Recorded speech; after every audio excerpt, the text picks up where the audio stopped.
c'est France Bleu Vaucluse. À la radio, sur l'appli ici, tous les réseaux et sur France 3. L'unique bibliothèque musée de France ouvre chez nous à Carpentras. Et oui, l'Inguimbertine au sein de l'Hôtel-Dieu, l'inauguration de la partie musée. C'est samedi, des collections artistiques et de livres de l'évêque d'Inguimbert réunis donc dans le même lieu. Et toute cette semaine, France Bleu Vaucluse vous propose justement de découvrir quelques-unes de ses plus belles pièces. Ce lundi, c'est une peinture de Victor Hugo, une encre marine. Elle nous est présentée par Jean-Yves Baudoui, le directeur du musée de la Guimbertine. On est au cœur de la bibliothèque musée, ce concept qui est à la fois d'origine et qui est resté unique en France.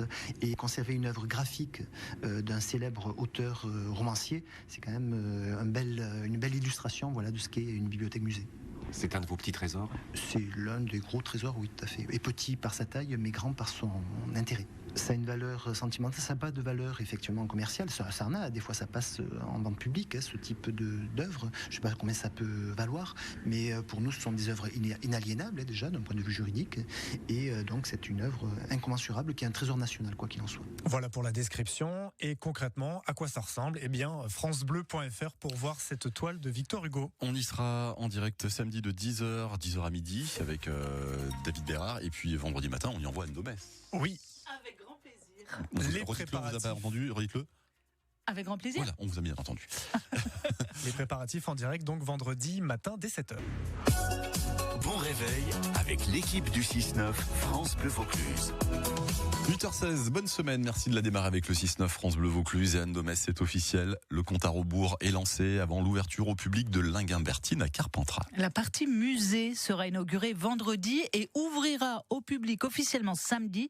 Et ça fera de l'Inguimbertine la seule bibliothèque musée de France.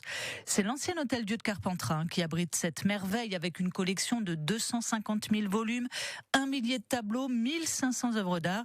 Et toute la semaine, donc avant cette inauguration, France Bleu vous propose de découvrir quelques pépites de l'Inguimbertine. Aujourd'hui, une encre marine décrite par Jean-Yves Baudoui, le directeur du musée de l'Inguimbertine. Nous sommes devant une petite marine, là, d'un petit format, une encre avec un lavis d'encre brune et bleue, et qui dessine un bateau qui lutte contre les vagues au crépuscule. Et c'est une œuvre, c'est une encre en fait de Victor Hugo, qui est notre monument de la littérature, mais qui était un artiste qui s'adonnait effectivement à ses représentations en loisir, et qui était un artiste de grande qualité, qui révèle toute sa sensibilité dans cette petite encre-là. C'est une petite marine, mais elle a une grande valeur sur le plan artistique et sur le plan littéraire. Sur le plan artistique, elle l'a. Donc c'est une petite œuvre qui fait 9 cm de haut sur 24 de large, effectivement. Victor Hugo peignait pour lui-même, en fait. Il réalisait ses travaux pour lui-même. C'était pas du tout fait pour être vu par le public. Là, il la réalise en 1856, à une époque où il était en exil à Jersey. Donc il s'était engagé politiquement contre l'Empire et contre l'empereur. Et donc il a dû fuir la France. Et là, on ressent dans cette marine, avec ce bateau en dérive, véritablement sa tristesse, peut-être sa mélancolie, d'être dans cette île du Nord et loin de la France, de sa mère patrie. Comment il est arrivé à Carpentras ? Alors c'est lié à Jules Laurens, qui était un artiste né à Carpentras. Déjà il va faire ses études à Montpellier, puis à Paris, et il mène une belle carrière d'artiste peintre orientaliste. Et c'était un républicain convaincu, un admirateur de Victor Hugo. Et il était allé le visiter en 1856 à Jersey, en fait. Et c'est à cette occasion que Victor Hugo lui donne cette vue, cette encre-là. Peintre prestigieux, Victor Hugo, mais à côté de lui aussi, de belles signatures. Tout à fait. Il est entouré avec des œuvres de Edgar Degas, de Rodin, de Delacroix, aussi un peu plus loin Alexandre Cabanel, et d'autres artistes célèbres plus anciens, notamment italiens, français comme Natoire, Tiepolo, etc., etc. Ingres également ? Ingres, tout à fait, donc célèbre peintre du milieu 19e siècle et qui a livré qui était un artiste très très reconnu. Et c'est aussi à Jules Laurens que l'on doit cette étude pour le portrait de Madame de Sonville, que Jules Laurens avait acquis et qu'il a donné après à l'Inguimbertine.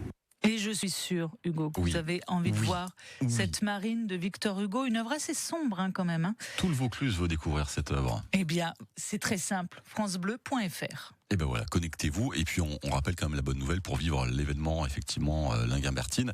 Vous y serez en direct vendredi matin. À partir de 7h. On y sera également avec David Bérard entre 10h et midi parce qu'il y aura le public. On aimerait avoir vos réactions. On les entendra donc sur France Bleu Vaucluse. Et puis on s'y intéresse aussi tout au long de la semaine avec Philippe Garcia qui s'y promène pour un jour en Vaucluse. On est complet. Un lieu exceptionnel mérite bien ça. Une couverture exceptionnelle sur France Bleu Vaucluse.